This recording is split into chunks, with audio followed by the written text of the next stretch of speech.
Hoje estamos recebendo, nesta semana, o vereador Jefferson Luiz, ele que é do PTB e vai cumprimentar os ouvintes da Sinal 2 FM. Bom dia, vereador, prazer em recebê-lo. Bom dia, Marco, sempre um prazer estar aqui. Bom dia a toda a população que nos ouve, ao Francisco, ao Serginho aqui na Sinal 2, sempre um prazer estar aqui.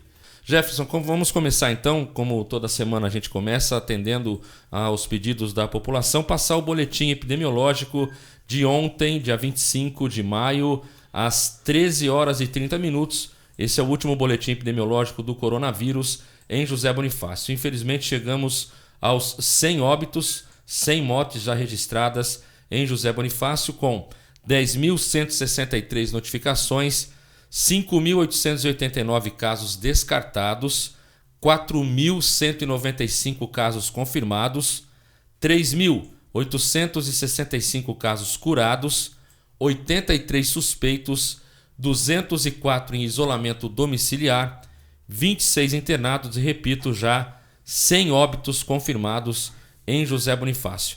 Jefferson, o número está crescendo, estamos percebendo aí que os números não só de óbitos, mas também de internações, daqui a pouquinho eu vou falar sobre a questão da Santa Casa também, estou com os dados aqui de hoje de manhã. Santa Casa soltou hoje às 7 horas e 5 minutos da manhã um comunicado sobre a questão dos leitos, enfim, eu vou passar daqui a pouco, mas é nítido, claro, visível essa questão do aumento de casos e também, mais clara ainda, a visão de que as pessoas estão achando que a epidemia acabou, que a pandemia acabou, desculpe, e que está tudo bem, pode ir para a rua, pode aglomerar, pode fazer festa, pode comemorar título do Clube do Coração, pode ir para a avenida. Está muito complicado isso, as pessoas não perceberam ainda, pelo menos a maioria delas, que a coisa está ficando séria. Vem aí uma terceira onda, possivelmente, se já não chegou, e segundo os especialistas, inclusive alguns infectologistas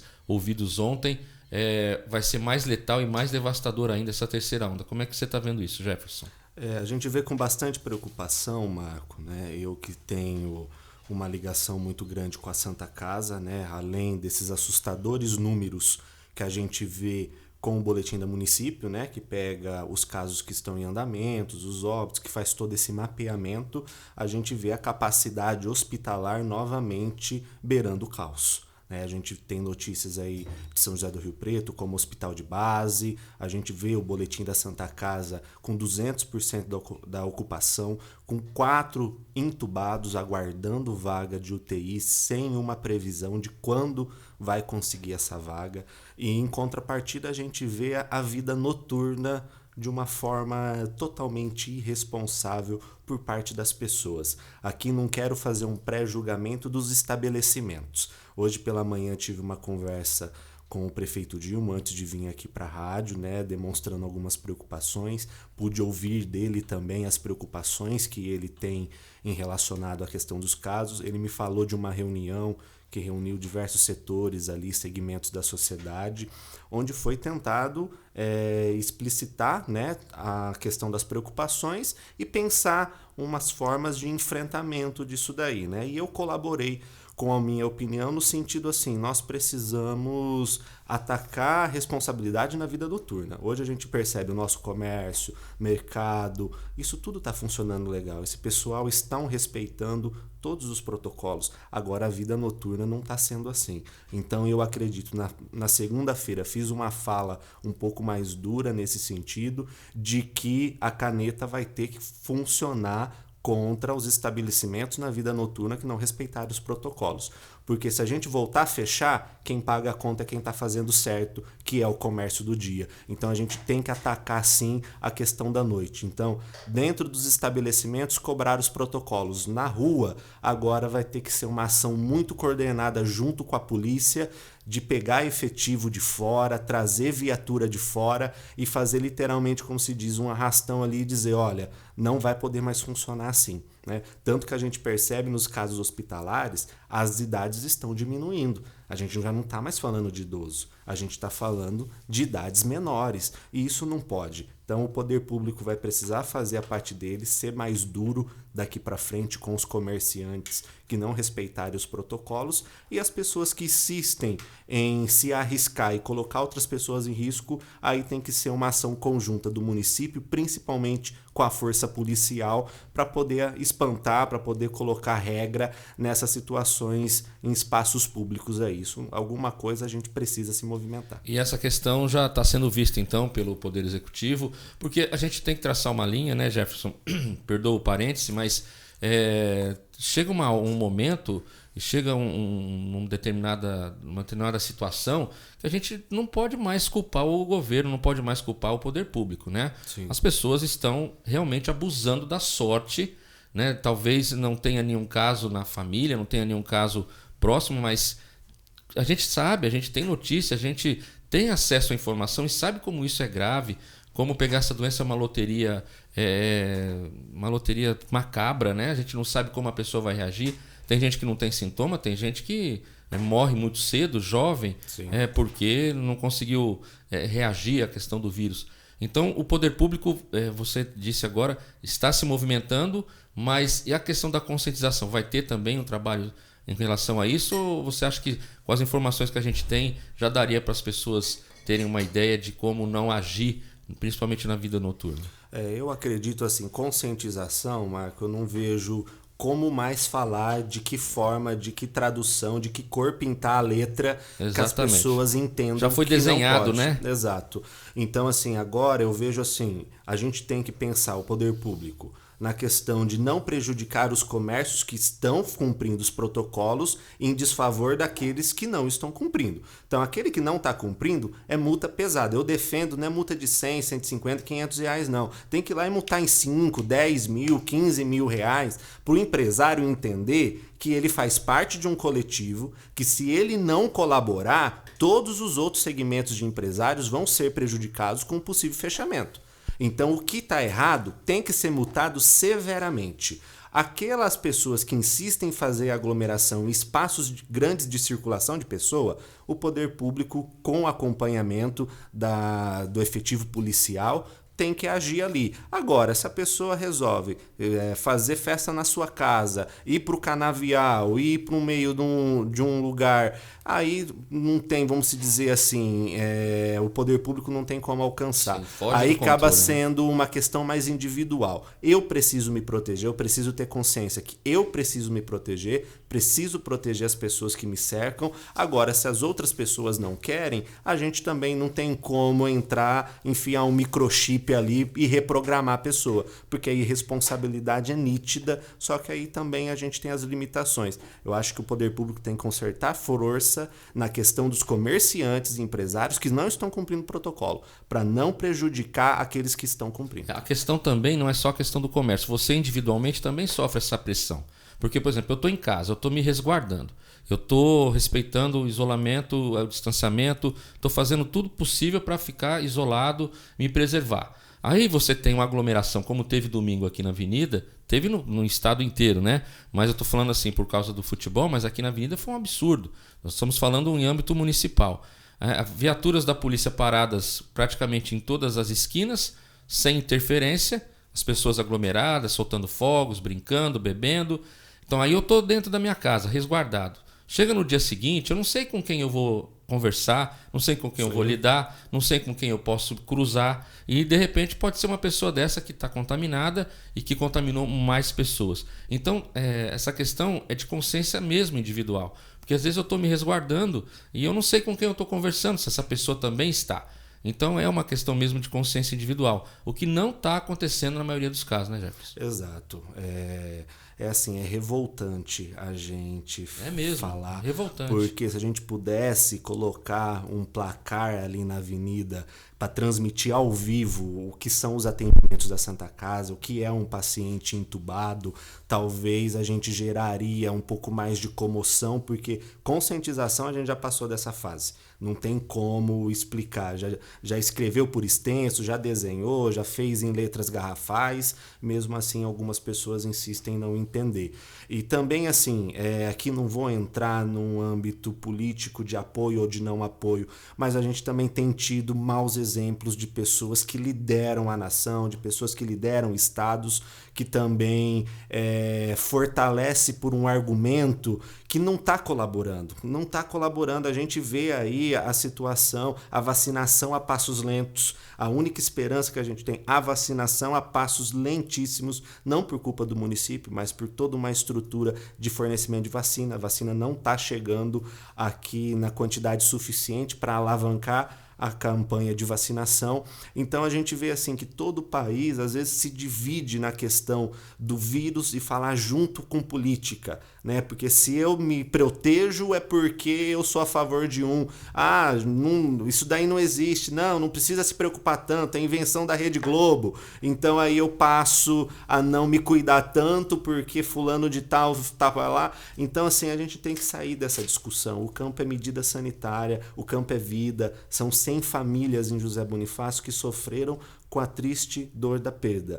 Pode ser que essas famílias às vezes perderiam algum ente querido por conta de outra. Ok, não cabe a gente saber se essa pessoa, se não fosse o Covid, morreria ou não, mas existe um fato, existe uma doença e existe ali uma tristeza instalada. Então a gente precisa, e é importante aqui, Marco, me permita estender um pouquinho. Imagina. É importante que a população saiba que o poder público ele não pode simplesmente pegar aquela pessoa, pegar um pedaço de varinha verde, bater nas pernas dela, igual antigamente se fazia, para tentar enfiar um pouco de consciência. O poder público tem a sua limitação. As pessoas são garantidas por alguns direitos. Então a gente precisa também, ao fazer uma análise crítica, ao refletir sobre quando eu passo na avenida com o meu carro e vejo o pessoal aglomerado, não é porque há ausência do poder público, não é porque esse poder público não faz nada, é porque a pessoa insiste no erro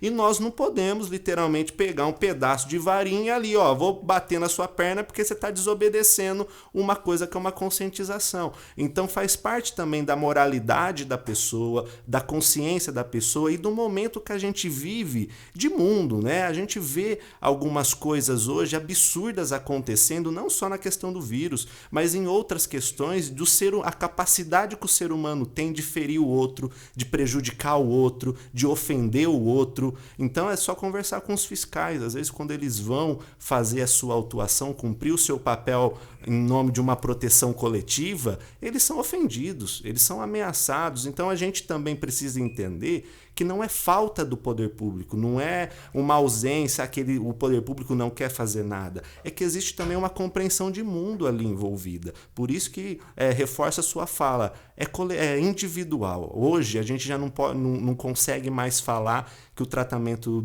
da preservação, da questão da disseminação do vírus, ela é coletiva, não. É o meu espaço individual. Eu poder cuidar, usar a minha máscara, fazer a minha higienização. Se o outro não está, eu vou fazer a minha parte. Eu vou me proteger para proteger quem eu amo. Porque do restante, se a gente fosse programado como um computador, a gente mudava o programa, mas infelizmente não somos. Muito bem, a Maria Félix e também a Silmara estão mandando aqui pra gente, obrigado para as duas. Se você quiser mandar também a sua pergunta, o seu comentário por áudio, é só mandar aqui no WhatsApp da Sinal 2, nós gostamos muito de dar voz ao povo. Você pode falar aqui, nós vamos te ouvir e o vereador vai responder para você. Tanto a Maria Félix quanto a Silmara, Jefferson, pergunta o seguinte: vereador, acho que deveria colocar pulseira nos confirmados e suspeitos e aplicar multas em quem faz aglomeração. E também estão fazendo aglomeração no Bosque, na 43 e na 44. Onde fica a 44, que eu não sei? Alguém sabe, não? Bom, mas enfim. Perto do Polo Novo. Perto do Polo Novo. Então, estão fazendo aglomeração realmente em todos os pontos possíveis e imagináveis. Você é a favor da questão da pulseira, que outras cidades já estão adotando? Eu vi assim notícias sobre a pulseira, Marcos, em cidade menor, de um porte menor como o nosso. Eu não sei se a nossa logística hoje em Bonifácio, se a gente teria uma assertividade nisso. Até porque vamos pensar o seguinte: a Santa Casa e os ambulatórios são os pontos hoje de testagem. A gente pode até colocar a pulseira, fazer a medida da fiscalização, só que hoje a gente trata de um caso, pode ter certeza, se tem 5 que procuraram a Santa Casa, tem quase 5 que tiveram algum sintoma ou não tiveram sintoma, não procuraram a Santa Casa. Então, assim, é uma medida que a gente vai, assim, novamente falar do consciente individual, né? Da consciência individual. Porque eu posso até sinalizar quem está. Se ele tiver ou não na rua, a gente pode até ali marcar uma multa, aplicar uma multa. Porém, se ele está ou não contaminado, isso não muda a minha proteção. Então, assim, eu não vou aqui entrar no mérito da efetividade ou não, porque eu não tenho dados até desses próprios municípios se foi uma ação que resultou, que teve um resultado positivo. Mas eu vejo assim, estou tentando olhar por um lado que o meu cuidado individual, ele vai independer se você está ou não contaminado, até porque os assintomáticos ou aquela pessoa que teve uma leve gripe, uma dor de cabeça, ela não procurou o hospital e pode ser que ela esteja transmitindo. Então eu não sei assim atestar em dados a efetividade sobre isso, tá? Mas eu tento dizer na ótica que o cuidado é o mesmo. Se eu estou lidando com um infectado ou não, o cuidado é o mesmo. Até porque a pessoa, até sair o exame, ela pode já ter circulado mesmo sem a pulseira ainda, né? Então, eu não vou aqui entrar no mérito da efetividade ou não, mas eu tenho uma outra vertente de entender essa questão. Nessa toada aí, nesse contexto, a Neide Ferreira mandou aqui um recado pra gente. Obrigado, Neide, aí, pela sua participação. A hora de agir, só quem perdeu alguém sabe da dor dessa perda. Então, quer dizer, é hora de agir, né? Porque realmente é o que eu disse agora há pouco, né? A gente vê ali as pessoas comemorando, as pessoas brincando, bebendo, dançando. Eu mesmo fiquei, sim, confesso, fiquei muito chocado com o que eu vi, porque dá a impressão assim de que realmente não está acontecendo nada. Então, eu até comentei, né, com a minha esposa, eu falei, olha, parece que... Será que vai precisar morrer alguém na família deles, né? Para a pessoa sentir na pele o que é ter uma pessoa entubada, ter uma pessoa sofrendo, uma pessoa que não consegue respirar, uma pessoa, né, que precisa de um leito de UTI e não tem, né? Será que não estão vendo que não tem mais, que a rede hospitalar está chegando no caos, se já não tiver no caos? Então, é uma questão... A Neide foi muito feliz na sua colocação, porque... a empatia na hora da dor ela é mais forte, né, Jefferson? Porque na hora que essas pessoas vão pra rua não tem empatia nenhuma, né? Por isso que eu comentei, se a gente pudesse colocar um telão e passar imagens de pacientes entubados, pacientes tentando respirar e pacientes vindo a óbito por conta da doença, talvez a gente geraria uma comoção, porque conscientização não tem mais o que fazer. Agora tá na hora mesmo das pessoas entenderem que a vida tem valor e que isso corre o risco de se perder esse valor por conta da doença, né? Então é uma situação que literalmente a gente se indigna e muitas vezes se indigna porque o que fazer? O que fazer? É pegar pelo pescoço e chacoalhar uma pessoa dessa? Vontade dá, né? O que fazer? É isso que gera assim uma indignação. É por isso que eu peço para a população fazer essa reflexão. O que faz? Vamos assim pensar em termos práticos. O que a prefeitura tem mais o que fazer a dizer, olha, não pode fazer isso, não pode aquilo, o protocolo é esse, tem que usar máscara, a capacidade do estabelecimento é essa. O que mais eu assim, confesso que a gente se indigna por essa falta de resposta, porque a consciência individual da pessoa é... E os prefeitos vão acabar ficando numa saia justa, porque o governo estadual vai ter que tomar uma providência, porque os números estão crescendo, as vagas de UTI estão quase que totalmente lotadas em várias regiões, já estão quase em 100% em muitas regiões. Estava vendo hoje cedo no Bom Dia, São Paulo, e assim, todas acima de 90%. Se não me engano, tem só a região noroeste que está em 82%, mas as outras todas acima de 90, e a hora que o governo estadual tiver que agir, não vai adiantar reclamar com o prefeito. Ah, minha loja fechou, meu comércio fechou. É o que você disse, os bons vão acabar pagando pela irresponsabilidade de alguns que insistem em não fazer isolamento e distanciamento social. E, como eu disse, a questão da prefeitura vai acabar ficando numa questão delicada, porque vai ter que acabar também aceitando o que vier do governo do estado, né, Jefferson? Exato, porque assim, vai ter que agir de uma forma mais severa a hora que a capacidade hospitalar se esvair por completo. A prefeitura não vai poder deixar o poder público, né, para sorte. Então, acho que a reflexão maior que as pessoas também precisam entender, Marque, se eu ajo com irresponsabilidade, eu tenho o vírus, eu estou ali transmitindo e eu passo para mais pessoas, essa cadeia ela vai se aumentando. E isso vai fechar a empresa, vai fechar o comércio. Fechando o comércio, ocorre o risco do fulano desempregado. Aí o fulano desempregado também deixa de pagar suas contas. Então é uma cadeia. Eu não posso simplesmente olhar pelo lado, eu sou funcionário ali, né? Que se dane o resto, né? Eu tenho meu emprego.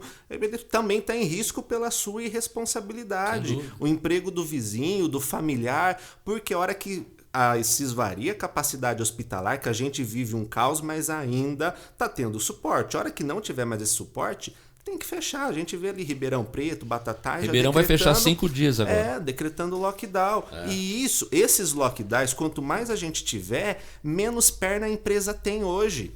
Então, o risco do desemprego é aumentar. Então, a pessoa ela precisa entender isso. Que se ela não tem, o que ela prefere hoje? Poder dar um passo para trás, se resguardar e manter o seu emprego, porque se ela tiver desempregado, nem dinheiro para cerveja ela vai poder comprar. Verdade. Nem para a avenida ela vai poder ir, porque ela não vai ter um tostão no bolso. Sim. Então é necessário essa reflexão, que eu faço parte de um sistema. E que se esse sistema travar, eu também vou ser impactado. Muito bem, Jefferson, como eu havia falado, nós colocamos o boletim epidemiológico lá da prefeitura, e também eu tenho o boletim do Centro de Urgência Respiratória da Santa Casa de José Bonifácio, que foi atualizado hoje, dia 26, às 7h05 da manhã. São 1.128 atendimentos realizados do dia 1º de maio a 26 de maio. Olha só, em 1.128 atendimentos em 25 dias. 200% da taxa de ocupação dos leitos de enfermaria. Quantos leitos são, Jefferson? 10 leitos. Então quer dizer que tem 20 pessoas. 20 pacientes. Então 10 leitos, 20 pacientes. 19 internados positivos na ala de enfermaria da Covid. 1 suspeito internado em ala. Não tivemos altas, não tivemos transferências, 1 morte e 11 pacientes aguardando transferência. Como é que funciona como é que é o suporte de um local que tem 10 leitos para tratar as pessoas da enfermaria e tem 20 ocupados? Como é que funciona? Como é que é isso na cabeça de quem não entende, de um leigo, um cidadão comum? Como é que você tem 10 leitos e tem 20 pessoas lá? Você tem ali, Marco, vou tentar dividir em 2 a fala. Por favor. 10 leitos credenciados. Então, lá no sistema, na CROSS, para regional, nos dados do Ministério, a Santa Casa tem 10 leitos. Então, ela teria um suporte confortável, né, para atender 10 leitos. O porquê que ela tem 20? Porque tem 10 pessoas. Aí vamos imaginar que alguém chega lá, o fulano chega, fala, olha, estou precisando de atendimento, e um médico faz a avaliação, olha, ele vai ter que internar porque em casa ele corre mais risco. Aí a gente não pode simplesmente virar e falar, olha, eu não tenho vaga, fica para sorte. Então você pega uma maca de um setor e coloca ali. Então onde deveria ter 2, passa a ter 3. Ali no outro, então você vai apertando, você vai deixando o paciente na ala de observação. A gente chegou a ter paciente internado no consultório do médico, porque não tinha mais ponto de oxigênio para colocar o paciente. Então, por que essa capacidade se estende? Porque você tem que dar o suporte, né? Mas, hora que não tiver maca, hora que não tiver ponto de oxigênio, a Santa Casa vai ter que dizer, olha, infelizmente eu não tenho condição para te atender, e virar para o familiar, reza muito. Porque se Deus não intervir, ela corre o risco de vir a óbito. Nossa Senhora. Agora você imagina, você, né, você que nos ouve, imagina você ouvir uma fala dessa de um médico. O seu familiar precisa de um atendimento, aqui não tem como deixar, leva para casa e reza. É essa a situação que a gente vai impactante, chegar. Né? É por isso que eu falo, às vezes a gente tem que fazer falas mais duras, falas mais que geram uma certa reflexão, porque é isso. A gente está chegando num momento que é esse. Então, é necessário cada um de nós termos essa consciência.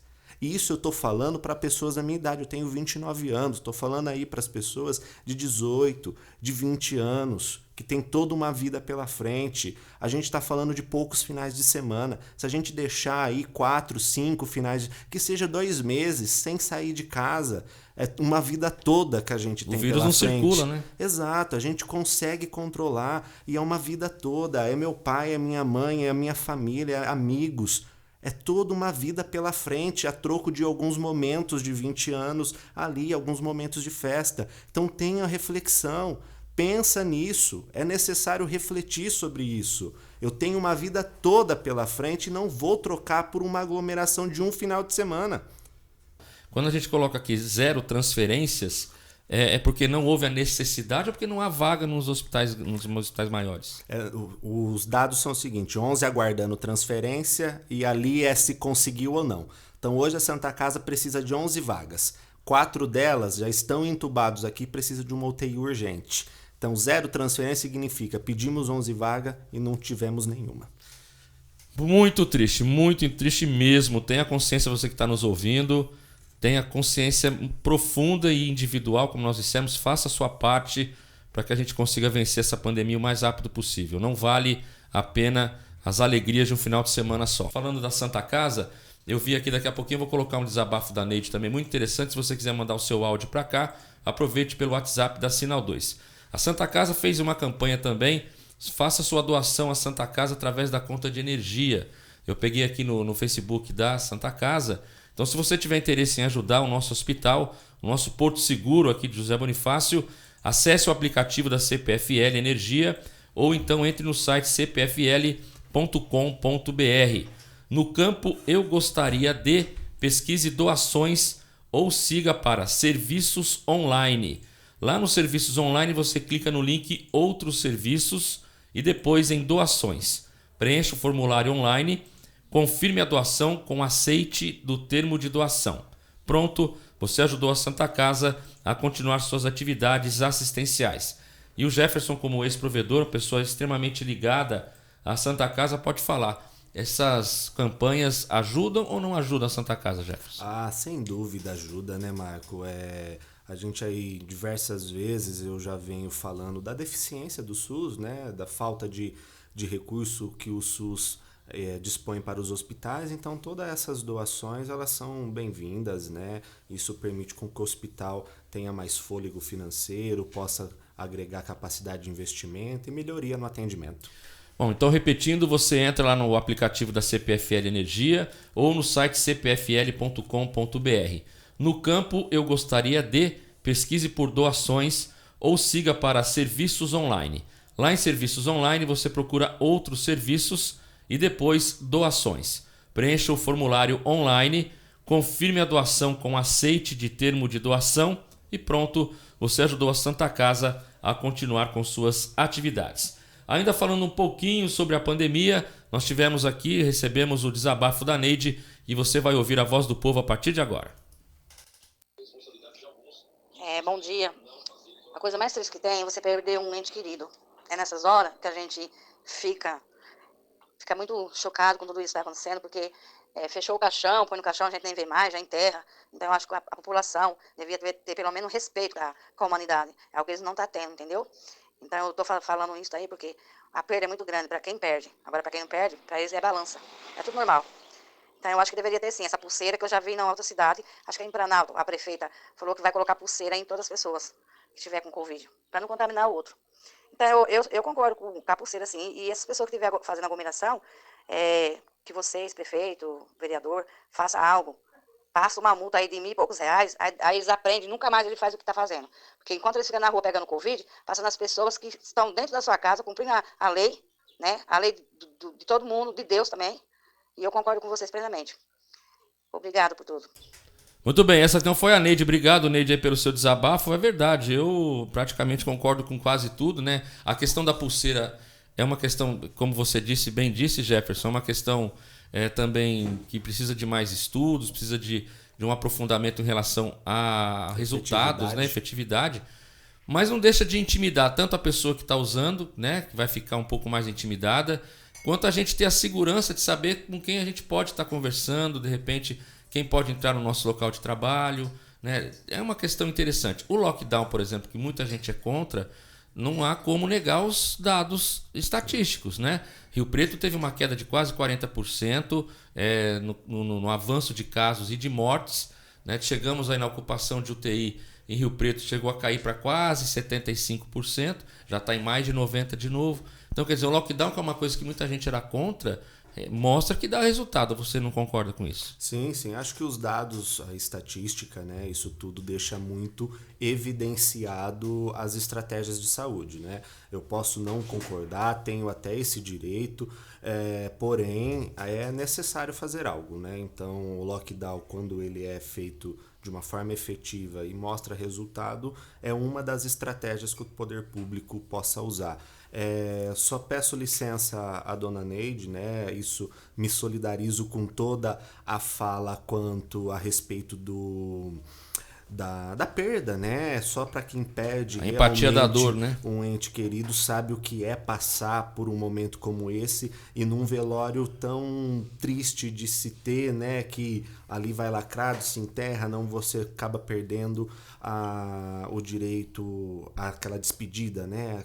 Aquele momento de despedida. Porém, a questão assim, a pulseira, dona Neide, na minha visão, não estou aqui dizendo com base de dados, porém, se a pessoa resolve aglomerar, isso não pode influenciar em mim. Então já que ela está aglomerando, eu também vou. Não, eu preciso me proteger. Quem está errado é o outro. Não sou eu que estou me protegendo. Já que ela está de pulseira, eu não preciso chegar perto. Exato. Mas ela pode ter contaminado outras pessoas. Isso, né? E mesmo se não tiver, como lá no início, às vezes algumas pessoas me falavam, mas e se fulano tiver? Eu falei, o cuidado é o mesmo. Se tiver ou se não tiver, eu preciso me proteger, né? Então, assim, o fato do outro, eu acho que ele intimida um pouco. Eu vou circular com essa pulseira no braço, vou pensar 2 vezes antes de sair, mas e o assintomático que tá sem pulseira? O meu cuidado é o mesmo. Eu preciso tratar hoje o Marco, o Serginho aqui, como se fosse possivelmente, como vocês precisam me tratar. Opa, será que o Jefferson não tem também? Eu vou então nos tomar esse cuidado. Igual a gente está aqui, distanciado, né? Tudo certinho. Então a gente precisa encarar todos como uma potencial ameaça, mas no sentido de eu preciso me cuidar para não transmitir e também para não ser para receber. Mas se a gente pensar assim, né, Jefferson? Não sei como que isso é elaborado de uma forma estratégica, mas se a gente continuar pensando também de uma forma linear, a questão da multa também não resolveria, porque você vai multar uma pessoa que está explicitamente contaminada e tem um assintomático, e tem a pessoa que de repente pode estar se aglomerando e não está apresentando sintoma, ou insiste em fazer alguma coisa em detrimento da coletividade. Então, quer dizer, todas as ações que forem tomadas, é a questão, por exemplo, dos aeroportos e a rodoviária agora tentarem montar um cerco contra a cepa do Maranhão, a cepa indiana do coronavírus que pode estar vindo do Maranhão. Uma pergunta só ontem, desculpe, na CPI da Covid, ela arrebentou com todos os argumentos dos senadores e também da secretária. E se a pessoa pegar um ônibus do Maranhão para o Ceará e do Ceará vir para São Paulo, aquele ônibus não vai ser fiscalizado. Então faz assim, não, eu vou pegar só os ônibus que chegarem do Maranhão. E as pessoas que circularem em outras cidades que já vieram do Maranhão. Então não dá para cercar, não dá para fechar isso. Por isso que a questão é da consciência individual. Individual, exatamente. É esse a maior questão que a gente precisa discutir agora. O cuidado individual. Porque a multa também geraria isso, né, Jefferson? Como é que você vai multar? Quem você vai multar? E a efetividade, a transmissão, ela vai continuar a acontecer, né? Então, assim, a gente vai precisar ainda aprender a conviver um certo tempo com o vírus e torcer para que os nossos governantes a nível estadual e federal adiante o calendário de vacina. Essa estratégia hoje ampla é a vacinação, né? Hoje o cuidado ele é individual. Vamos aqui só mudar de assunto então, vamos falar sobre a medalha 24 de junho.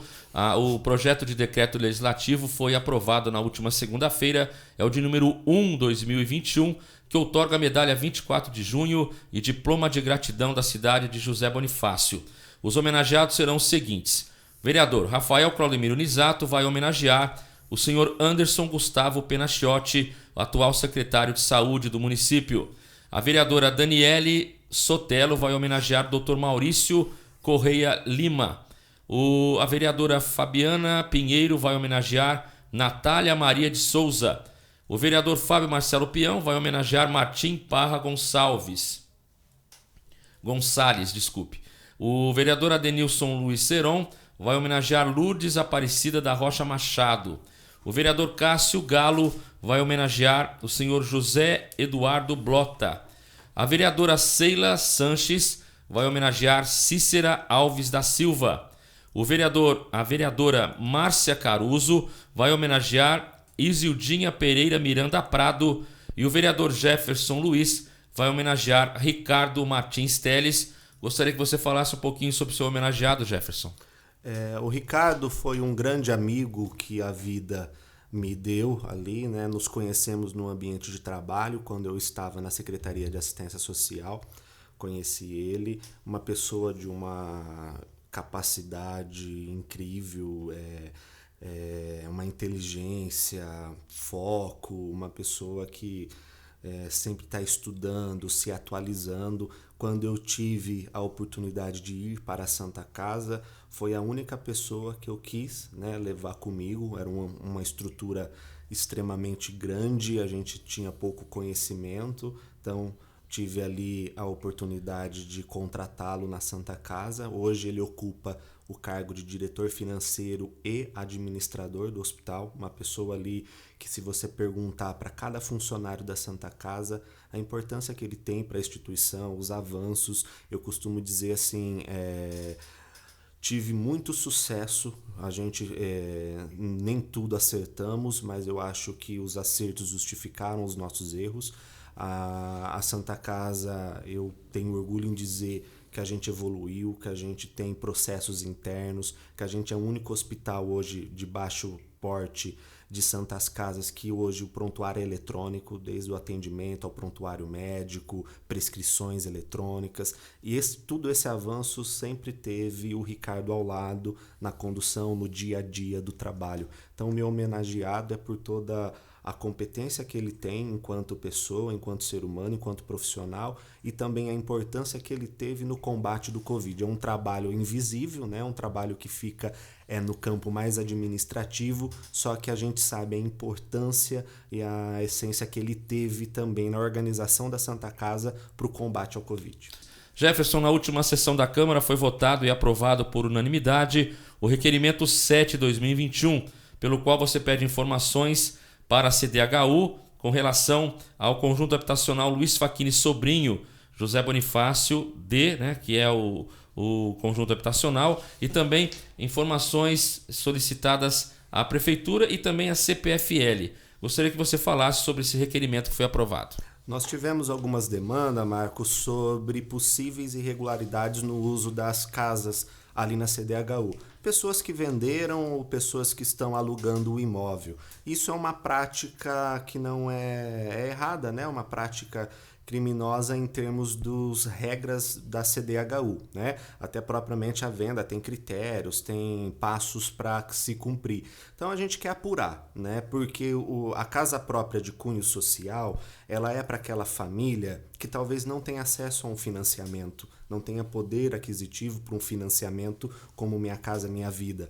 Então, a gente precisa garantir que a justiça social seja feita. A pessoa que teve a bênção, né, de ser sorteada, ganhar uma casa, pagando uma prestação baixíssima, ela vender ou ela alugar ou ela ceder como moradia de outra pessoa, é uma prática errada, enquanto tantos outros sofrem com aluguel, sofrem às vezes com residências que não tem tanta dignidade porque é aquilo que consegue pagar. Então a gente precisa agir, né? Então peço informações da CDHU, das listas dos sorteados, peço informações da Prefeitura de todos os nomes de responsável de cadastros que moram na CDHU e peço à CPFL o nome dos cadastros da ligação de energia.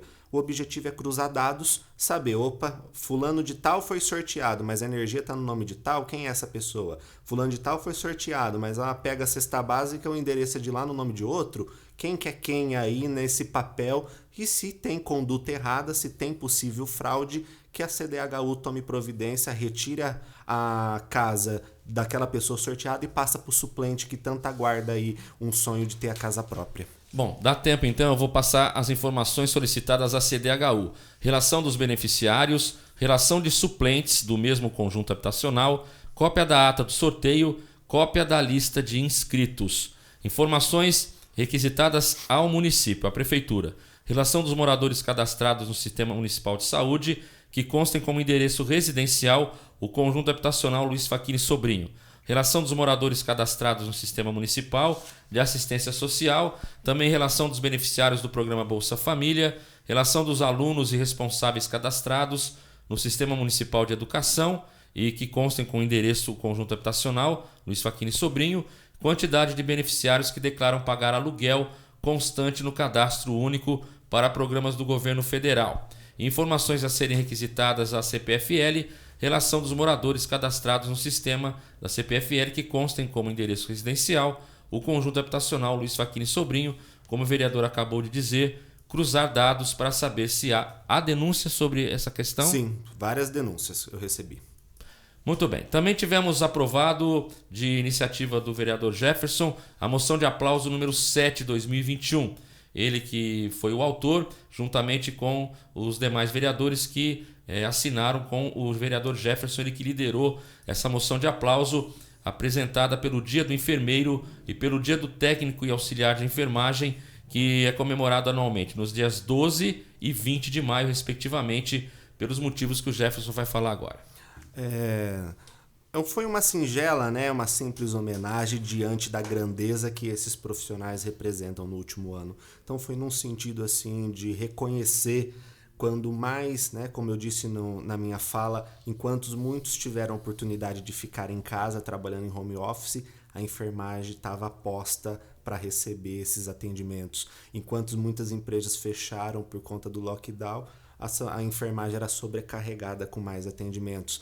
Então foi um ato para reconhecer, para justificar um pouquinho a importância que esses profissionais têm.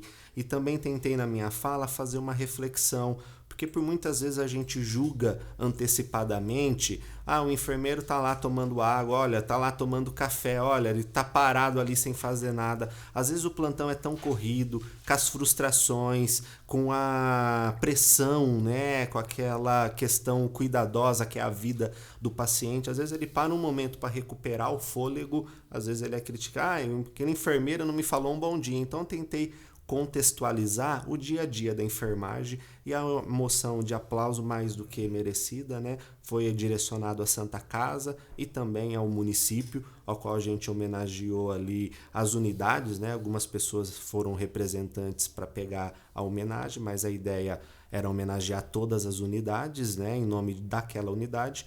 Então eu acho que nada mais justo do que, e é um simples gesto, como eu disse, um simples gesto perto da grandeza que tem esses profissionais. Muito bem, Jefferson, faltando aqui 3 minutos, dá tempo de a gente falar da sua indicação também, de 122/2021, assinada pelo vereador Jefferson Luiz e demais vereadores, que solicitaram proceder estudos para realizar convênio com todas as instituições bancárias com sede em José Bonifácio para o fornecimento de serviços para o pagamento da tarifa de água.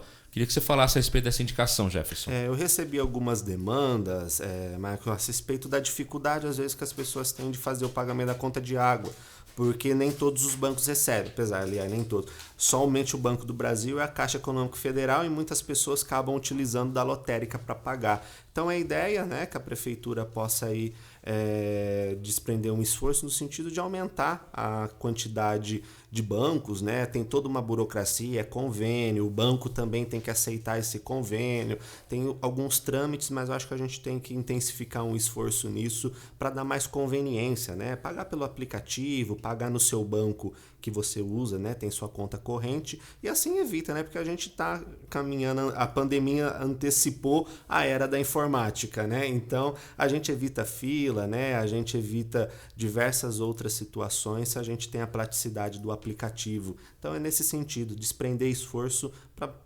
buscar uma conveniência maior para a população pagar as contas de água. Muito bem, ótima indicação. Jefferson, obrigado pela sua presença, sua participação aqui. Obrigado mesmo. Desculpe se eu me estendi um pouco na questão do tema da pandemia. A gente queria falar mais sobre o seu trabalho na última sessão. Acabamos, né, falando um pouco, o tempo um pouco mais curto, mas acabou dando para falar da sua moção, também da sua indicação e do seu requerimento. Obrigado e até a próxima oportunidade. Eu que agradeço, Marco, é sempre um prazer, né, prestar esclarecimentos à população. Quero dizer, né, nos acompanhe no Facebook, que é a nossa principal rede social.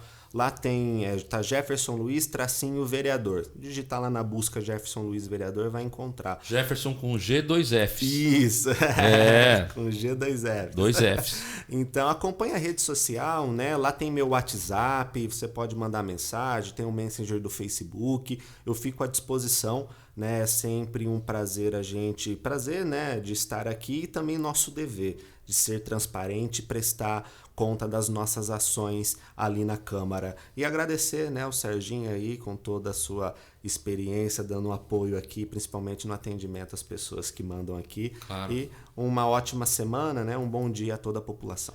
Muito bem, Serginho, muito obrigado pela sua competência, pelo seu trabalho aí na mesa de som. Ao Francisco, que vai colocar dentro de umas próximas horas aí o programa também nas redes sociais da Câmara Municipal. Eu volto quarta-feira que vem com mais um Cidade em Pauta. Até lá, fiquem com Deus, uma boa semana.